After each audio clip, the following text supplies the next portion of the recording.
A e dini se sa herë që jemi të stresuar, në trupin tonë çlirohet një hormon i veçantë që quhet hormoni i stresit? Dhe a e dini se mund ta kontrolloni këtë hormon dhe të keni një shëndet më të mirë? Na ndiqni në programin e sotëm Shpresë për ty, për të mësuar më shumë për kortizolin.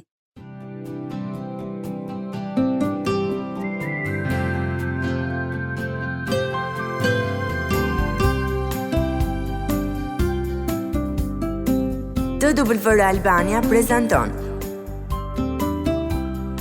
Shpresë për ty.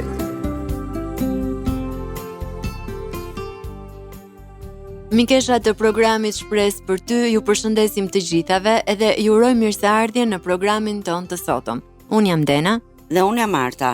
Sot do të flasim për një temë shumë interesante që ndoshta jo të gjitha ju e keni dëgjuar.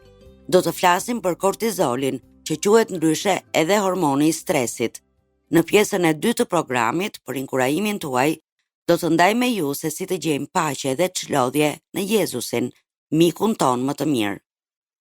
Kortizoli është një hormon që prodhohet me tepri kur ne jemi të stresuar. Pra, nëse trupi nuk është i relaksuar, edhe sidomos pas një situate stresuese. Megjithatë, njerëzit reagojnë në mënyra të ndryshme ndaj stresit. Tek disa njerëz ka mbiprodhim të kortizolit, tek disa të tjerë, ky hormon nuk prodhohet mjaftueshëm. Pra kortizoli shpesh quhet hormoni i stresit për shkak të lidhjes së tij me reagimin ndaj stresit.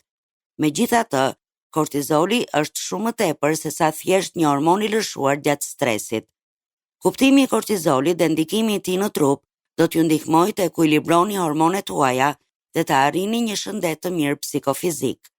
Sekretimi i kortizolit kontrollohet nga hipotalamusi, hipofiza dhe gjendra mbiveshkore. Shumica e qelizave brenda trupit kanë receptor të kortizolit. Ai punon me pjesë të caktuara të trurit ton për të kontrolluar gjendjen shpirtërore, motivimin dhe frikën. Kortizoli luan një rol të rëndësishëm në një numër gjërash që bën trupi ynë. Për shkak se shumica e qelizave trupore kanë receptor të kortizolit, kjo ndikon në shumë funksione të ndryshme në trup. Për shembull, kortizoli menaxhon mënyrën se si trupi ynë përdor karbohidratet, yndyrnat dhe proteinat. Rregullon presionin e gjakut, kontrollon ciklin e gjumit dhe të zgjimit. Rrit energjinë tonë në mënyrë që ne të përballojmë stresin dhe të rikthejmë ekuilibrin. Ai bën kontrollimin e niveleve të sheqerit në gjak, rregullimin e metabolizmit. Ndihmon në uljen e inflamacionit, ndihmon në proceset e kujtesës, ka një efekt kontrollues në ekuilibrin e kripës dhe ujit. Tek gratë, kortizoli mbështet gjithashtu fetusin në zhvillimin e tij gjatë shtatzanisë. Të gjitha këto funksione e bëjnë kortizolin një hormon thelbësor për të mbrojtur shëndetin dhe mirëqenien e përgjithshme. Dhe ja se çfarë ndodh konkretisht. Hipotalamusi dhe hipofiza, të dyja të vendosura në trurin ton, mund të kuptojnë nëse gjaku përmban nivelin e duhur të kortizolit. Nëse niveli është shumë i ulët, truri ynë rregullon sasinë e hormoneve që prodhon për të arritur atë. Gjendrat mbiveshkore, pasi i marrin këto sinjale, rregullojnë sasinë e kortizolit që lëshojnë. Receptorët e kortizolit, që janë në shumicën e qelizave në trupin ton, e marrin dhe e përdorin hormonin në mënyra të ndryshme. Nevojat tona ndryshojnë nga dita në ditë. Për shembull, kur trupi ynë është në gatishmëri të lartë, në situatë stresuese, kortizoli mund të ndryshojë dhe mund të mbyll apo të reduktojë funksionet e sistemit të tretjes, riprodhimit, sistemit imunitar apo edhe proceset e rritjes. Pasi të ketë kaluar presioni ose rreziku, niveli i kortizolit duhet të qetësohet. Zemra, presioni i gjakut dhe sistemet e tjera të trupit do të kthehen në normalitet. Por çfarë ndodh nëse jemi në stres të vazhdueshëm dhe butoni i alarmit qëndron i ndezur? Kjo gjë sigurisht që do të prish funksionet më të rëndësishme të trupit ton edhe mund të çojë në një numër probleme shëndetësore, duke përfshirë ankthin, stresin kronik dhe depresionin, dhimbje koke, sëmundje të zemrës, probleme me kujtesën dhe përqendrimin, probleme me tretjen, probleme me gjumin dhe shtim në peshë. Një nyje apo mas në gjendrën mbiveshkore ose një tumor në hipofizën e trurit mund të shkaktojë mbiprodhim të kortizolit në trup. Kjo mund të shkaktojë një gjendje të quajtur sindroma Cushing dhe mund të çojë në shtim të shpejtë të peshës në fytyrë, bark dhe gjoks, ndërkohë që krahët dhe këmbët janë të holla. Lëkurë që mavijoset dhe skuqet lehtë, dobësi muskulore, presion të lartë të gjakut, diabet, osteoporoz, si dhe luhatje humori. Nivelet e larta të kortizolit mund të kontribuojnë gjithashtu edhe në ndryshimet e humorit gjatë ciklit menstrual, edhe papraninë e sëmundjes Cushing. Ankthi dhe depresioni mund të lidhen gjithashtu me nivele të larta të kortizolit. Nëse trupi ynë nuk e prodhon mjaftueshëm kortizolin, ne do të përballemi me një gjendje që mjekët e quajnë Addison. Dhe pse e rrallë, pamjaftueshmëria primare e veshkave është një sëmundje autoimune që shkakton dëmtime në gjëndrat mbiveshkore. Zakonisht, simptomat shfaqen ngadalë dhe me kalimin e kohës. Ato përfshin ndryshime në lëkurë, si errësim, shenja dhe lëshimin e saj, të qenit i lodhur gjatë gjithë kohës, dobësim të muskujve, diare, të përzira dhe të vjella, humbje të oreksit dhe rënje në peshë, presion të ulët të gjakut, si edhe luhatje humori. Kur diagnostikoheni me kortizol të ulët në gjak, mjeku mund t'ju rekomandoj marrjen e tabletave si dexametazon, hidrokortizon ose prednizon. Fatmirësisht ka shumë gjëra që ju mund të bëni për të menaxhuar nivelet e hormonit të stresit. Ja disa këshilla për stilin e jetesës, dietën dhe relaksimin për të mbajtur nën kontroll nivelet e kortizolit. Mbani një orar të qëndrueshëm të gjumit, 7 deri në 8 orë. Shmangni kafeinën në mbrëmje. Ushtrohuni intensivisht nëse doni të rrisni kortizolin. Ushtrime të thjeshta fizike nëse doni të ulni kortizolin. Ndërgjegjësohuni për mendimet stresuese, pasi ato ndikojnë në çlirimin e kortizolit. Ushtrime të ndryshme relaksuese që zvogëlojnë nivelet e kortizolit, të tilla janë frymëmarrja e thellë, yoga, kërcimi, dëgjimi i muzikës, masazh. Kujdesuni për kafshë shtëpiake. Mbani marrëdhënie të shëndetshme sociale dhe familjare. Hani shëndetshëm. Zhvilloni ose praktikoni hobet tuaja. Zhvillimi i besimit dhe pjesëmarrja në lutje mund të ndihmojë në kontrollimin e kortizolit. Kortizoli, hormoni i stresit, rrit sheqerin në gjak, rrit përdorimin e glukozës në tru dhe rrit disponueshmërinë e substancave që riparojnë indet. Kortizoli gjithashtu frenon funksionet që do të ishin jo thelbësore ose të dëmshme në një situatë stresuese. Nëse dyshoni se nivelet tuaja të kortizolit nuk janë aty ku duhet të jenë, hapi i parë për të marrë ndihmë është të flisni me mjekun tuaj. Mjeku mund t'ju drejtojë të bëni një sër testesh për të përcaktuar nëse keni nivele të ulta ose të larta të hormonit të stresit, kortizolit. Disa pyetje që mund t'ju bëjë mjeku përfshin: si ndryshojnë nivelet e kortizolit gjatë gjithë ditës? Çfarë shqetësimesh fizike keni? Kur ndiheni të mbingarkuar emocionalisht? Mund të jetë e nevojshme bërja e një testi për të përcaktuar më saktë nivelin e hormonit të stresit në gjak. Nëse keni ngarkesa psikologjike që vijnë si pasojë e stresit, merrni ndihmë profesionale sa më parë.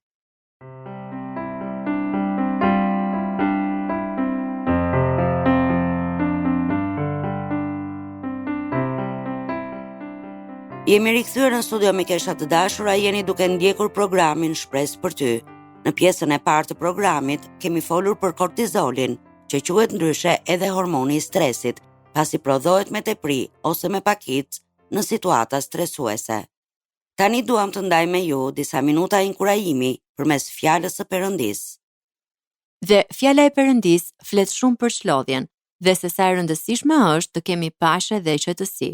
Por ajo nuk na thot vetëm kaq.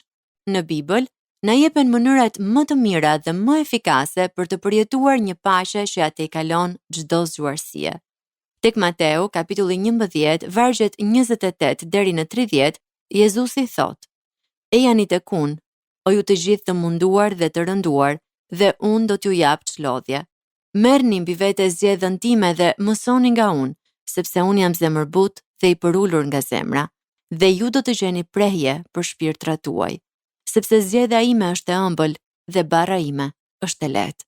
Këto janë fjalë të mrekullueshme që na thuhen nga vetë Perëndia i universit. Kështu që gjëja e parë që shohim dhe që është shumë e dukshme është se ai vërtet dëshiron që ne të pushojmë. Ai do që ne të shijojmë një shpirt që pushon. Dhe Jezusi nuk do të thoshte këtë nëse kjo nuk do të ishte dëshira e tij për shpirtin ton. Ai dëshiron që ndjekësit e tij të kenë një pushim të thellë edhe të ëmbël të shpirtit, edhe jo shëtësime. Gjëja e dytë që është e dukshme në këto fjalë të Jezusit është se pushimi nuk është inaktiv. Pushimi është një mënyrë jetese aktive, është një shërbes që na sjell kënaqësi kur dita mbaron. Jezusi thotë: "E jani tek uno ju të gjithë të munduar dhe të rënduar, dhe unë do t'ju jap çlodhje. Merrni mbi vete zgjedhjen time dhe mësoni nga unë." Në fakt, zgjedha është një mjet pune. Kur marrim zgjedhën, do të thotë se do të punojmë tokën ose do të mbjellim tokën. Dhe Jezusi e bën të qartë se kjo zgjedhë është të mësuarit prej tij. Hebrejt e mendonin ligjin si një zgjedhë, por Jezusi tha: "Jo, unë kam një zgjedhë për ju, është mësimi im. Merrni zgjedhjen time mbi vete dhe mësoni prej meje." Jeremia 6:16 thot: "Kështu thot Zoti, ndaluni në për rrugë dhe shikoni, pyesni për shtigjet e vjetra, ku është rruga e mirë, dhe esni në për të, kështu do të gjeni preje për shpirtrat tuaj." Pra, ky është një pushim në ecje, jo një pushim nga ecja. Pushim në ecje. Por çfarë e mban zgjedhën që të mos jetë e rëndë dhe e mundimshme? Sepse ai thotë: "Sepse zgjedhja ime është e ëmbël dhe barra ime është e lehtë." Pra, nëse është një zgjedhë edhe është një barë, këto janë fjalët e tij, si mund të jetë e lehtë ta mbash? Cili është ndryshimi mes barrës së tij, zgjedhës së tij dhe farisenjve, të cilët vendosën mbi njerëzit barrën e ligjit? Ja çfarë tha Jezusi: "Por lidhin barë të rënda që barten me vështirësi dhe u avon mbi kurrizin e njerëzve, por ata nuk duan të luajnë vet as me gisht." Kjo është ajo që Jezusi thot për ndryshimin mes barrës së tij dhe barrës së tyre. Ata nuk lëvizin as gishtin për të lehtësuar barrën e ligjit mbi shpinën e njerëzve, por Jezusi nuk ngriti vetëm gishtin, ai ngriti kryshin, ai ngriti gjithë jetën e tij. Marku, kapitulli 10, vargu 45, thot: "Sepse edhe biri i njeriut nuk erdhi që t'i shërbejnë, por për të shërbyer dhe për të dhënë jetën e tij si çmim për shpengimin e shumë vetave." Kjo është mahnitse. Thjesht mendoni për këtë. Zoti i universit, krijuesi të gjitha gjërave, nuk erdhi për t'i shërbyer, por për të shërbyer dhe për të dhënë jetën e tij për shpengimin ton. Kjo është mënyra se si ai shërbeu. Në këtë pasazh të bukur ai thot për pushimin: "Merrni mbi vete zgjedhjen time dhe mësoni nga unë, sepse unë jam zemërbut edhe i përulur nga zemra, dhe ju do të gjeni preje për shpirtrat tuaj." Tek Filipianët, kapitulli 2, vargu 8, thuhet: "Dhe duke u gjetur nga pamja e jashtme po si njeri, e përuli vetveten duke u bërë i bindur deri në vdekje të kryshit." Dikush nga ju ndoshta është duke menduar: si mund të flasim për këtë zgjedhje të lehtë, ku shpirtrat tanë gjejnë pushim? Dhe apostulli Paul mund t'i përgjigjej kësaj pyetjeje më së miri, duke thënë: "Flisni për të, siç flet Filipianëve 2, vargje 12 dhe 13. Punoni për shpëtimin tuaj. Kjo është zgjedhja juaj apo jo?" Dhe pastaj ja kundërshtimi i farisejve: "Me frikë dhe me dridhje, sepse Perëndia është ai që vepron në ju vullnetin dhe veprimtarin sipas pëlqimit të tij." Me fjalë të tjera, Jezusi ka ngritur barrën më të rëndë të fajit dhe mëkatit, duke vdekur për ne. Ai gjithashtu ka ngritur dhe vazhdon të ngrej barrën e përditshme të punës për shpëtimin ton, duke qenë punëtori vendimtar në jetën ton. Ai e bën këtë përmes frymës së Krishtit brenda nesh. Në fakt, Arta, pushimi në Jezusin është një koncept shumë i rëndësishëm në besimin e krishter dhe shpesh përmendet si një thirrje për të gjetur paqe dhe qetësi shpirtërore. Në Bibël, Jezusin e shohim si një burim të pushimit të vërtet, jo vetëm fizik, por edhe shpirtëror. Dhe duke ju afruar fundit të programit ton për sot, duam t'ju inkurajojmë të gjeni paqe dhe pushim në Jezusin përmes disa mënyrave. E para, përmes besimit dhe dorëzimit. Ne përmendëm një nga vargjet kyçe të Biblës edhe pikërisht Mateun, kapitulli 11, vargu 28, ku Jezusi thot: "E jani tek unë, o ju të gjithë të munduar dhe të rënduar, dhe unë do t'ju jap çlodhje." Kjo në të vërtet është një thirrje që na tregon se ne mund të gjejmë pushim shpirtëror kur i besojmë edhe i dorëzohemi Jezusit, duke e lënë pas lodhjen e brendshme që shkaktohet nga shqetësimet edhe streset. E dyta, përmes kuptimit të dashurisë së tij. Kur kuptojmë dhe përjetojmë dashurinë dhe sakrificën e Jezusit, kjo na sjell një ndjenjë thelbësore të paqes dhe qetësisë. Ky është një pushim që kalon përtej rrethanave të jetës sonë dhe shkon në thellësi të shpirtit tonë. E treta, përmes përkushtimit në lutje dhe në meditim mbi fjalën e Perëndisë. Në momentet e lutjes edhe të reflektimit mbi fjalën e Perëndisë, ne mund të përjetojmë një ndjenjë të thellë pushimi dhe qetësie shpirtërore. Ky është një moment për të lidhur me Jezusin dhe për të pushuar në praninë e tij. E katërta, përmes rikthimit në besim dhe shpresë. Nëse kalojmë përmes periudhave të vështira, pushimi në Jezusin mund të na ndihmojë të rikthehemi në besim dhe shpresë. Besimi në premtimet e Perëndisë dhe siguria se ai është gjithmonë me ne, na sjell një qetësi të thellë. Në këtë mënyrë, pushimi në Jezusin është më shumë se sa një pushim fizik. Pushimi në Jezusin është një ndjenjë shpirtërore që na ndihmon të përballojmë vështirësitë dhe të gjejmë paqe të qëndrueshme në jetën tonë. Dhe kemi mbërritur kështu, mikesha të dashura, në fund të programit ton edhe për ditën e sotme. Mund ta dëgjoni këtë program si edhe programet e tjera Shpresë për ty në YouTube edhe t'i ndani ato me mikeshat tuaja. Mjafton të kërkoni TWR Shpresë për ty dhe do të gjeni aty këto programe. Gjithashtu për çdo pyetje, kërkesë për lutje apo nëse doni të ndani historinë tuaj me ne, ju inkurajojmë të na shkruani një letër në adresën TWR Albania, kutija postare 130 Tiranë, të na dërgoni një email në twralbania@gmail.com ose të na shkruani një mesazh në faqen tonë në Facebook dhe Instagram Shpresë për ty. Ne ju urojmë një javë të bekuar dhe miru dëgjofshim në programet e radhës. Ndoshët programin Shpresë për ty.